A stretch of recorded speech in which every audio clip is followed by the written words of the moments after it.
Bueno, entonces vamos a retomar lo que estábamos diciendo antes de que se cortara intempestivamente en relación con el shock distributivo. El shock distributivo es el modelo del shock séptico, ¿sí? Fundamentalmente.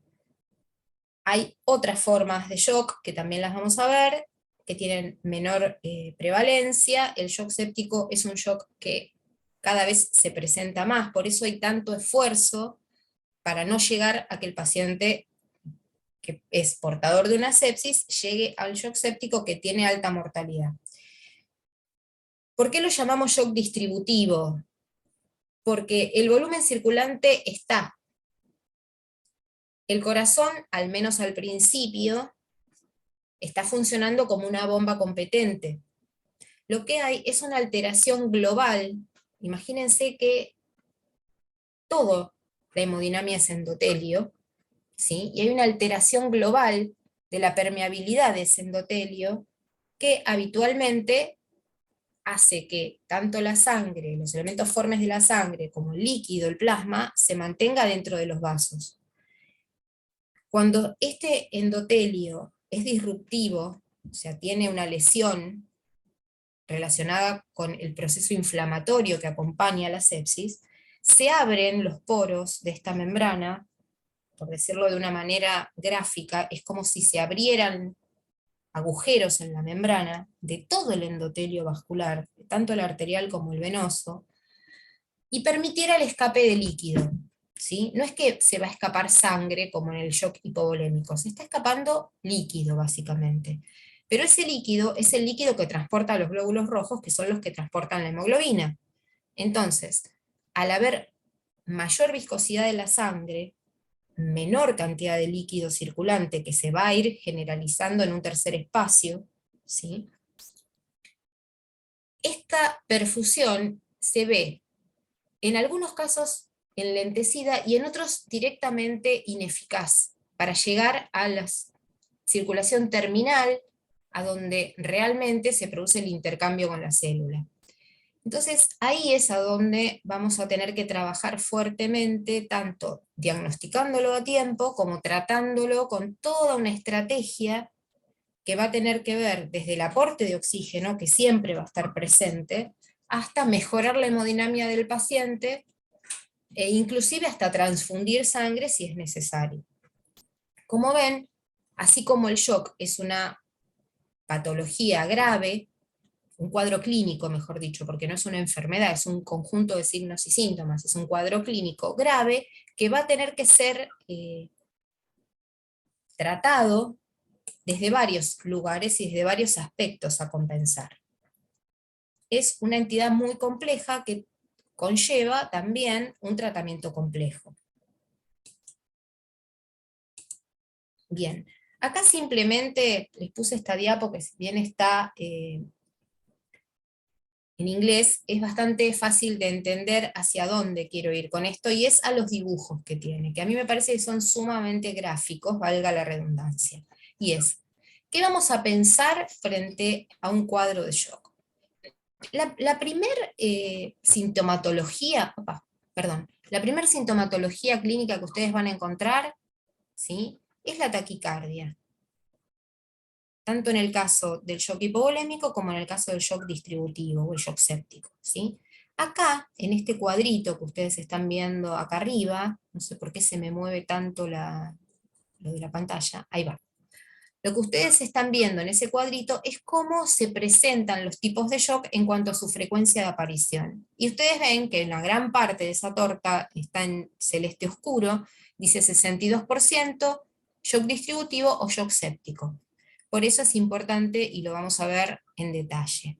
Después hay una pequeña porción, el 2% de shock obstructivo propiamente dicho, un 16% de presentación de shock hipovolémico relacionado con pérdida de líquido neta, en el caso de las deshidrataciones severas, o pérdida de sangre entera, en el caso de las hemorragias, ¿sí? Después tienen un 16% de presentación de shock cardiogénico, considerando que dentro del shock séptico, también en sus fases más graves, hay un compromiso cardíaco también, ¿sí? No hay un shock cardiogénico propiamente dicho, pero hay un compromiso cardíaco, hay un corazón que se vuelve insuficiente.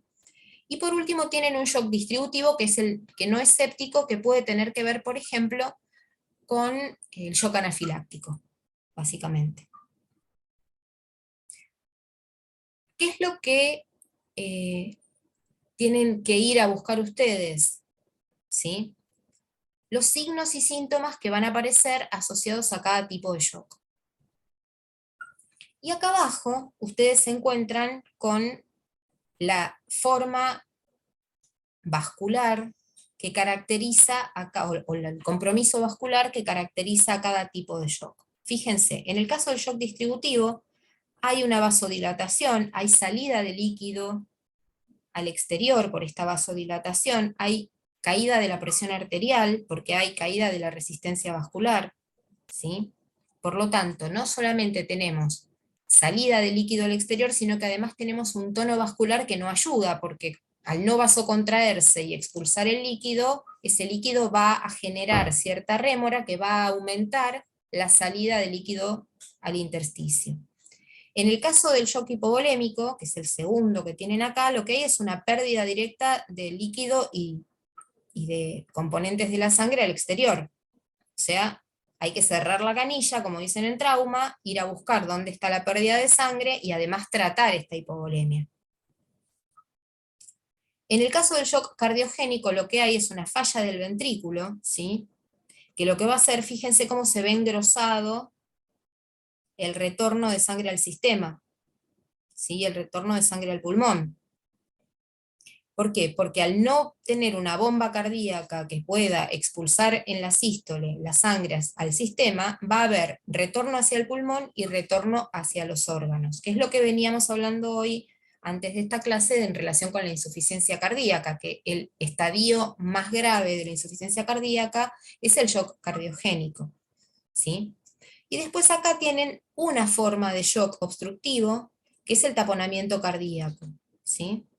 Puede haber una obstrucción por fuera del corazón cuando hay algún tipo de hemorragia o una concentración de líquido por fuera en el pericardio que comprime ese corazón y no le permite eyectar la sangre porque no le permite contraerse con la fuerza con la que tiene que hacerlo, o puede haber una obstrucción en cualquier otro lugar de la vasculatura que haga que el flujo de sangre hacia los órganos esté comprometido. Hasta acá vamos bastante bien viendo cómo se presentan globalmente los modos de cada uno de los shocks. Después van a ver cuáles son las variables que caracterizan a cada uno de estas formas de shock. Lo importante es poder rápidamente saber en qué situación nos encontramos, porque los tratamientos difieren según sea la etiología del shock.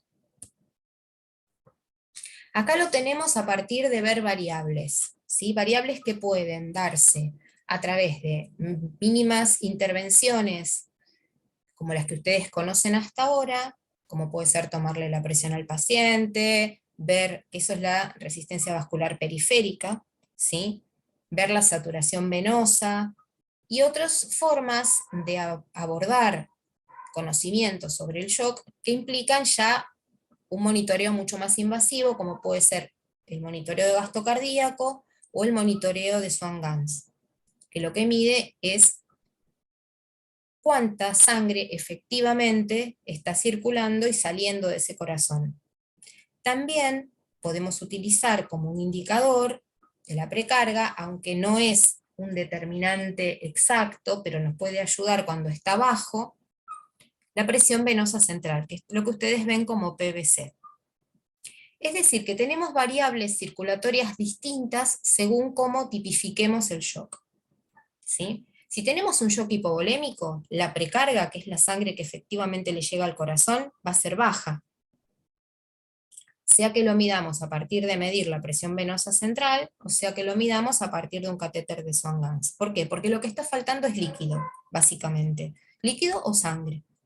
Entonces, la función de bomba a partir de medir el gasto cardíaco, que es el volumen sistólico por la frecuencia cardíaca, también va a estar disminuido porque va a estar disminuida la cantidad de líquido que llega, por lo tanto el volumen sistólico va a estar disminuido. ¿Qué va a pasar con la poscarga en el shock hipovolémico? se van a activar los mecanismos compensatorios para que ese vaso contraiga al paciente. Va a actuar el sistema renina-angiotensina-aldosterona, va a actuar el sistema nervioso simpático, vasocontrayendo al paciente, va a aumentar la secreción en caso de que se lea esto como una caída brusca de la osmolaridad, el sistema de la hormona antidiurética para retener líquido, y todo esto va a intentar mejorar la cantidad de volumen circulante. Entonces ustedes siempre piensen, el shock hipovolémico es pérdida de volumen, por ende hay una caída de la precarga, de la sangre que le llega al corazón, hay un gasto cardíaco que está disminuido, porque claramente si no tengo agua en la bomba va a eyectar menos agua, y el mecanismo compensatorio que van a tener es un aumento en la poscarga, en la resistencia vascular sistémica. Si ustedes solo tuvieran un tensiómetro, verían un aumento en la resistencia vascular periférica, a partir de intentar vasocontraerse, ¿sí? Luego vamos a ver cuáles son las variables clínicas, cómo lo vemos a este paciente en la realidad. Y si queremos saber algo acerca de la perfusión de los tejidos propiamente dicha, es decir, cuánta sangre oxigenada llega y cuánto de eso el tejido realmente pudo utilizar, ahí lo que vamos a medir es la saturación venosa mixta. Si tenemos un catéter de Swan-Ganz, lo vamos a medir a través del catéter de arteria pulmonar.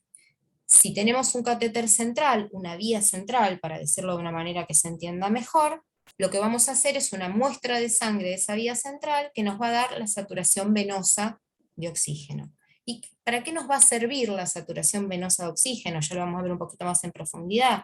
Nos va a decir cuánto oxígeno realmente se consumió, es decir, cuánto pudo realmente extraer la célula.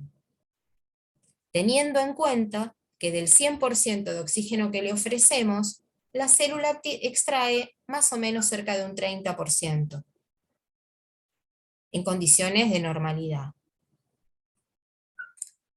Si tuviéramos un shock cardiogénico donde lo que nos falla es la bomba, la precarga va a estar aumentada. ¿Por qué? Porque ese corazón no va a poder bombear toda la sangre que le llega, por ende es como que le va quedando siempre un poquito de rémora. Ese poquito de rémora nos va a aumentar la precarga, ¿sí? Aún en condiciones de volumen circulatorio normal, porque acá no estamos ni perdiendo ni ganando líquido, acá lo que tenemos es una bomba que no es capaz de expulsarlo al sistema en forma normal. Recuerden, el corazón no puede quedarse con sangre, tiene que llevar a los tejidos todo lo que le llega. En cada sístole tiene que vaciarse completamente y volver a llenarse durante la diástole. Si esto no sucede, ese líquido va a volcarse nuevamente al sistema, sea hacia el sistema pulmonar de menor resistencia o hacia el sistema aórtico de mayor resistencia.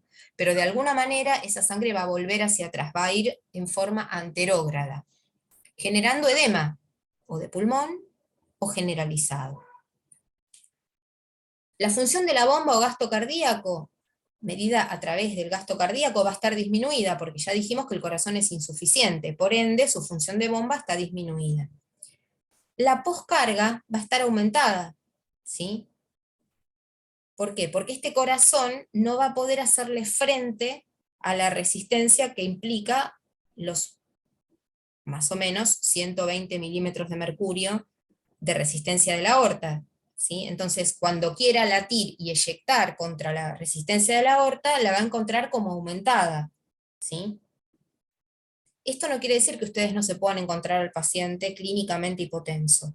Esto significa que el corazón tiene tan poca fuerza que no puede superar la resistencia del sistema. La respuesta es que al tejido le va a llegar menos sangre y menos oxígeno, siempre. Si nosotros vamos a buscar la perfusión tisular, siempre la vamos a encontrar disminuida. En el caso del shock distributivo, vamos a hablar fundamentalmente del shock séptico, puede ser que tanto la presión de la arteria pulmonar, de enclavamiento de la arteria pulmonar, o la presión venosa central se encuentre disminuida o a veces sin cambios. ¿Por qué? Porque no es un problema exclusivamente de volumen circulante, sino de esto que yo les decía, esta fuga capilar que se produce en forma masiva a través de toda la vasculatura. La función de bomba puede inclusive estar aumentada, porque acá ustedes se van a encontrar con una variable que rápidamente se les va a manifestar en el paciente, y es la taquicardia. Y recuerden que el gasto cardíaco implica la frecuencia cardíaca y el volumen sistólico. Si está aumentada la frecuencia cardíaca, va a aumentar el gasto cardíaco en números, digamos, ¿sí? A mayor frecuencia cardíaca, como es una multiplicación, mayor gasto cardíaco, en este caso, ¿sí? En relación con la poscarga, la pueden encontrar disminuida y la van a encontrar casi siempre aumentada cuando se trata de niños, porque el tono vascular simpático está más presente y la compensación a través de la taquicardia es mucho más rápida. Entonces, cuidado cuando un niño está en un shock distributivo, ¿sí? Y tiene una presión arterial que parece normal o inclusive aumentada. No es un indicador de que el paciente está mejor, sino que tiene que ver con otros mecanismos de compensación que ayudan a que el paciente esté mucho más vasocontraído. Ahora, por más que yo apriete la manguera, si no tengo líquido, al sistema no le va a llegar, ¿sí? Si yo tengo poquita presión de agua del tanque, o la manguera pierde en algún lado, que es lo que le pasa en el shock distributivo, claramente me voy a basar en conceptos muy de entrecasa, pero que me parece que son sumamente gráficos. Si la manguera pierde por algún lado, cuando yo voy a regar el jardín, la manguera pierde en la conexión con la canilla, por más que el volumen que sale de la canilla sea bueno, y yo apriete la manguera para que el agua llegue más lejos, no va a llegar más lejos porque el agua se está perdiendo en otro lado. Este es el modelo de lo que puede pasar en el shock distributivo. Puede estar aumentada la presión para intentar que el agua llegue más lejos, pero como se está perdiendo en otro lado, no va a llegar igual efectivamente a los tejidos, y la perfusión tisular, que es lo que nos importa como respuesta al shock, también en este caso va a estar disminuida, aunque ustedes vean un paciente con valores de tensión arterial normales o cercanos a la normalidad. Es efecto de vasoconstricción en el vacío, básicamente. Si no optimizo los líquidos y no hago algo para que no se sigan produciendo esa fuga capilar, esto va a ser un círculo vicioso. Yo voy a seguir poniendo drogas para mejorar la vasoconstricción, voy a seguir administrando líquido, pero el líquido se va a seguir yendo al edema, al tercer espacio. Por ende, al tejido le va a seguir llegando una deuda de oxígeno. Y la deuda de oxígeno tisular en cualquier forma de shock implica hipoxemia. Y la hipoxemia implica muerte celular. Y esta muerte celular implica la muerte del órgano, y la muerte de muchos órganos se llama falla multiorgánica, y es de altísima mortalidad. Es a donde no queremos llegar. Entonces queremos detectar rápidamente esto para poder actuar intentando ayudar a la compensación del paciente. ¿Qué vamos a monitorear? Y nos tenemos un poco que retrotraer a la clase de monitoreo. Tenemos algunas variables que son directas, las mido directamente al paciente, y algunas son variables indirectas, o bien porque necesito de otro tipo de equipamiento, o porque necesito unir dos variables para hacer un índice. Entonces, cuando hablamos de variables directas, es lo que yo tomo del paciente tal cual como viene. Cuando hablo de variables indirectas, o bien es algo que yo tengo que estimar, o bien necesito unir dos variables directas para que esto me dé un índice determinado. Por supuesto que las variables indirectas implican mayor equipamiento, ¿sí? Por ahí en una guardia o en una terapia intensiva de baja complejidad no acceda a tantas variables indirectas. Pero las variables directas son bien claras en indicarme o en orientarme hacia qué tipo de shock está cursando el paciente, o hacia que el paciente está por entrar en alguna forma de shock. Es a donde nos queremos mover antes de que se establezca el daño tisular irreparable. ¿Y qué variables directas tienen para tomar fácilmente? La frecuencia cardíaca, que se va a alterar siempre, porque siempre va a haber una limitación en el volumen, sea de la causa que sea, siempre va a aparecer la taquicardia. La taquicardia es el primer indicador de que algo está pasando con el volumen circulante, porque intenta compensar el gasto cardíaco, sostenerlo a partir de que no hay un buen volumen sistólico. La frecuencia respiratoria, ¿por qué? Ustedes miran, ¿por qué el paciente va a estar taquipneico si lo que le está faltando es volumen? Sí, porque ese mismo volumen que le está faltando va a producir que aumenten las sustancias de desecho, y que el paciente intente regular el pH, regular el medio interno a través de eliminar al exterior dióxido de carbono, por ejemplo, como una manera de compensar ese pH e intentar llevarlo a la normalidad. La presión intraabdominal. La presión intraabdominal se mide a partir de la sonda vesical, con un sistema de transductor. Entonces es una variable directa, porque yo lo conecto al monitor y lo puedo medir directamente, y aumentos graves de la presión intraabdominal, sea porque se resucitó el paciente con volumen, o sea por alguna otra causa, los aumentos que conlleva la presión intraabdominal a valores muy altos, que determinan un síndrome compartimental abdominal, restringen la cantidad de volumen que le va a llegar a los riñones, por ejemplo, y lo vamos a ver reflejado en una disminución de la diuresis y de la perfusión de ese riñón.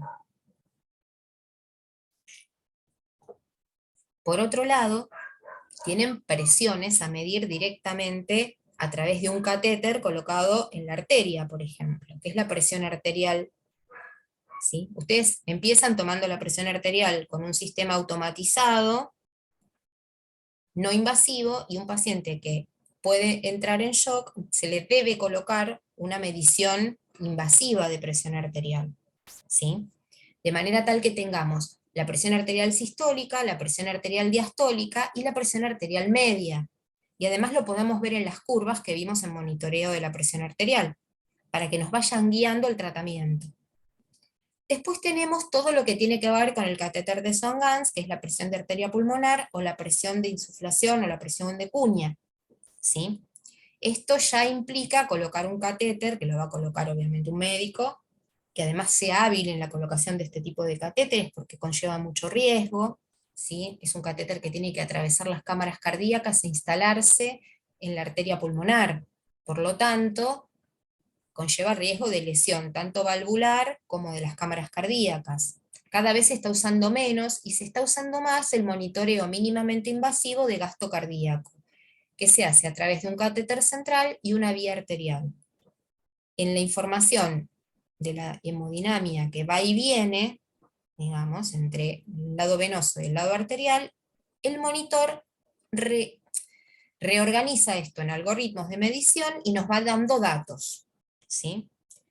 Uno de los datos más importantes que nos va a dar es el dato del gasto cardíaco, del valor de gasto cardíaco, que ustedes saben que está entre 3,5 y 5 mililitros kilominuto. Perdón, litros kilominuto. No hace falta que ustedes en este momento retengan toda la información en esta clase de esas mediciones, sí que vayan luego a buscarlas para ver cómo se alteran frente a cada situación clínica.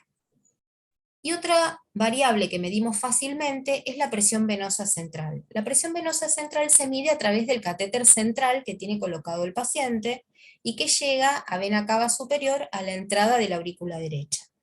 ¿Qué nos está diciendo esta presión venosa central? Nos está diciendo cuánta sangre está llegando a la vena cava superior. Es decir, que nos está estimando de alguna manera cuánta sangre va a llegar a ese corazón, desde el sistema, ¿no? Desde el sistema venoso hacia el corazón. Cuando está baja la presión venosa central, siempre nos está hablando de hipovolemia. Esto es un tema sumamente importante. La presión venosa central, siempre que esté baja, nos está hablando de hipovolemia, ¿sí? La presión venosa central, ya la vamos a ver, tiene sus particularidades también. Que es, si está alta, no sabemos en realidad cuánto es el volumen circulante que el paciente tiene. Imagínense anatómicamente dónde está el corazón y dónde está la vena cava superior. Está dentro del tórax y está directamente influenciada por el tejido de los pulmones, que ejerce presión tanto sobre la vena cava como sobre el corazón. Por ende, cualquier alteración que aumente la presión dentro del tórax del paciente va a aumentar la presión venosa central, porque va a comprimir esa vena, y el catéter no me está diciendo cuánto líquido circulante tengo, me está diciendo cuánta presión tengo, que no es lo mismo. Si no se entiende, me paran y lo volvemos a charlar. ¿Qué es lo que me importa que les quede en esta fase? Que si el paciente se presenta con una presión venosa central baja, algún problema con los líquidos tiene. Si el paciente se encuentra con una presión venosa central normal, ¿sí?, o inclusive elevada, tenemos que pensar nunca en hipervolemia, siempre en algo que aumente la presión del tórax. O inclusive algo que esté aumentando la presión en la aurícula, como puede ser una insuficiencia cardíaca, que me esté reenviando sangre al sistema, me esté reenviando sangre del corazón hacia la vena cava. Después tenemos las variables indirectas, que es la presión arterial media, que es el promedio del área bajo la curva, es decir, es el promedio de toda la presión durante todo el latido, ¿sí? El índice cardíaco, que no es ni más ni menos que el gasto cardíaco ajustado a la superficie corporal del paciente. Y después otras mediciones que hace el monitoreo de gasto cardíaco, como puede ser el volumen sistólico real, es decir, lo que el paciente eyecta en cada latido, el índice de variabilidad del volumen sistólico. Esto se los cuento nada más, no es que ustedes lo van a ir a medir ni a tomar, pero por ahí van a una terapia y justo se encuentran con un monitoreo de estas características.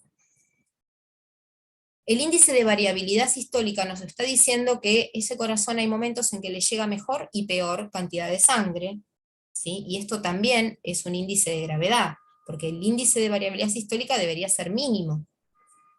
En cada latido nos debería llegar la misma cantidad de sangre para inyectarle al sistema. Y hay maneras de medir la resistencia vascular. La resistencia vascular sistémica se mide a través de este monitoreo. La resistencia vascular pulmonar se puede medir también a través del catéter de Swan-Ganz, porque está colocado en la arteria pulmonar. Y después hay índices de trabajo, tanto que separan el trabajo del ventrículo izquierdo como el ventrículo derecho. Hay más mediciones que se pueden hacer y más cálculos o más índices que se pueden hacer. Pero estos digamos que serían los que están más al alcance de la mano.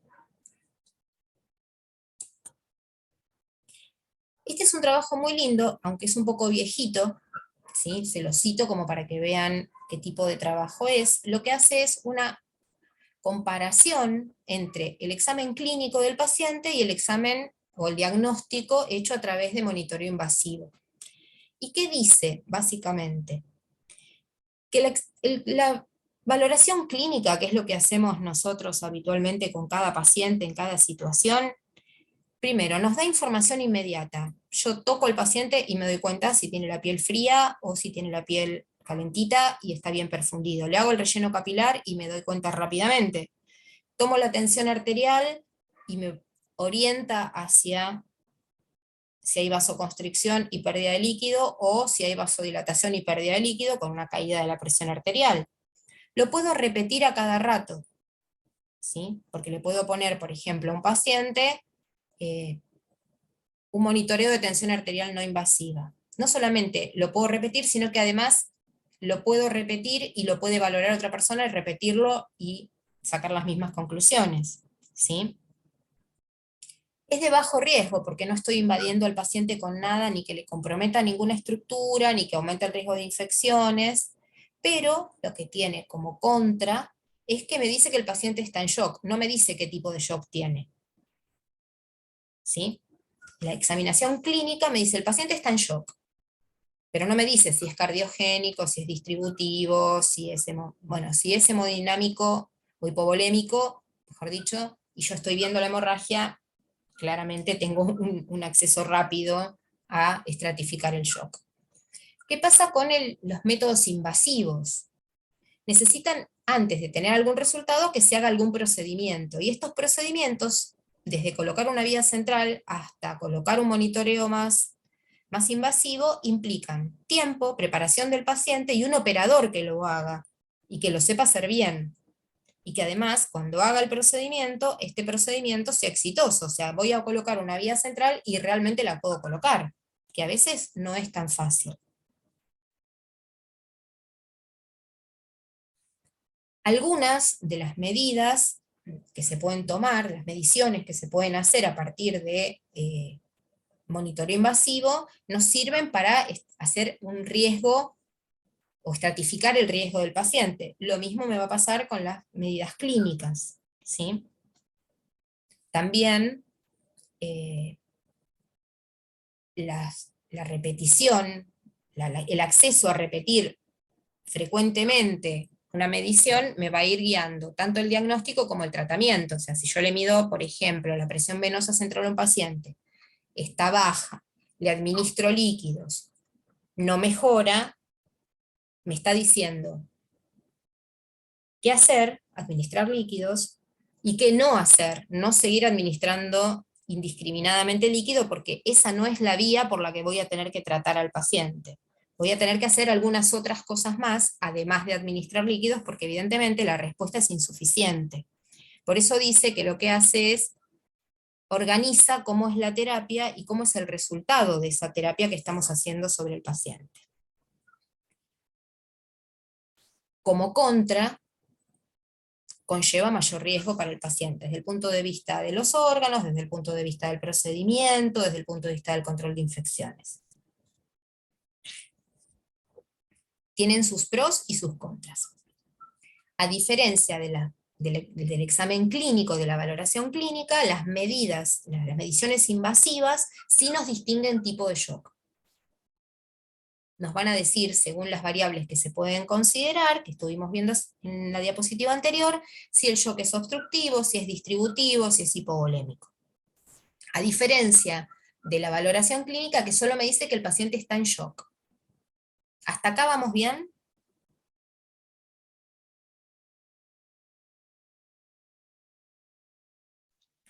Va queriendo, no digo que vamos bien, pero va queriendo. Se va entendiendo la diferencia entre mediciones clínicas y mediciones invasivas. Es decir, yo voy a necesitar de las dos, pero como enfermera, mi valoración clínica de que el paciente está entrando en shock es prioritaria.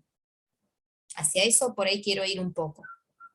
Porque esto nos puede pasar con un paciente en la guardia, en cirugía, en el postquirúrgico inmediato, en la sala de internación general, en un politrauma que acaba de entrar al shock room. Es decir, cualquier paciente puede entrar en shock, y si yo tengo la posibilidad de valorarlo clínicamente primero hasta que hagan todos los procedimientos invasivos necesarios, yo ya puedo decir, este paciente está o shockado o en riesgo de entrar en shock. Y ya puedo implementar las medidas de tratamiento que después vamos a ver. Porque en el shock, el tiempo es órgano. El tiempo que el paciente tenga un órgano con una baja perfusión de oxígeno va a determinar el grado de daño, y como va a determinar el grado de daño, si yo me apuro a distinguir rápidamente esta situación de hipoperfusión, rápidamente vamos a poder hacer cosas que minimicen ese daño. ¿Y qué cosas vamos a ir a controlar? Lo que tenemos disponible siempre. Los pulsos, la presencia de pulsos periféricos, y que además de tener pulsos periféricos, el paciente, de tenerlos presentes, también los tenga, ahí no me sale la palabra, simétricos. Es decir, si yo le tomo el pulso en la arteria de la mano derecha, en la arteria de la mano izquierda tiene que ser igual, si lo tomo en la arteria pedia, lo mismo, si tomo femorales, lo mismo. El único que no tomo al mismo tiempo, como siempre digo, es el pulso carotídeo, que lo voy a tomar uno y luego voy a tomar en la otra carótida. ¿Sí? El relleno capilar, fundamental. Paciente con relleno capilar enlentecido, algo está pasando, siempre que el paciente no esté congelado. ¿Sí? Ya vimos cómo se debe tomar el relleno capilar, con el miembro del paciente elevado sobre el tórax, ¿sí? Y que en condiciones de normotermia, porque si está helado el paciente, el relleno capilar va a estar determinado por la vasoconstricción periférica. Le voy a tomar la tensión arterial al paciente para tener un valor basal también.